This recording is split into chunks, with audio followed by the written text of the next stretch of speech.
ಅಲಸಂದೆ ಅಂದರೆ ಕೌಪಿ ಅಂತೇಳಿ ಕರಿತೀವಿ. ಈ ಬೆಳೆ ಬೆಳೆಯಲು ಮಳೆಯ ಅವಶ್ಯಕತೆ ಬಂದು 300ರಿಂದ 500 ಮಿಲಿಮೀಟರ್ ಮಳೆಯ ಅವಶ್ಯಕತೆ ಇದೆ. ಇನ್ನು ಈ ಬೆಳೆ ಬಿತ್ತಿದ 70ರಿಂದ 90 ದಿನದೊಳಗೆ ಕಟಾವಿಗೆ ಬರಲಿದೆ.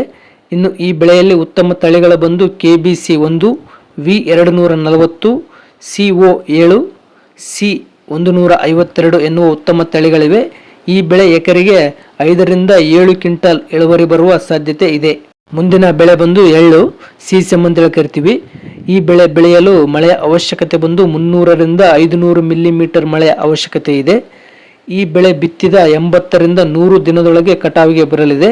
ಇನ್ನು ಈ ಬೆಳೆಯಲ್ಲಿ ಉತ್ತಮ ತಳಿಗಳು ಬಂದು TMV7, GST5, TMV5, TKG22, YLM11 ಎನ್ನುವ ಉತ್ತಮ ತಳಿಗಳಿವೆ. ಈ ಬೆಳೆ ಒಂದು ಎಕರೆಗೆ 2ರಿಂದ 4 ಕ್ವಿಂಟಲ್ ಇಳುವರಿ ಬರುವ ಸಾಧ್ಯತೆ ಇದೆ.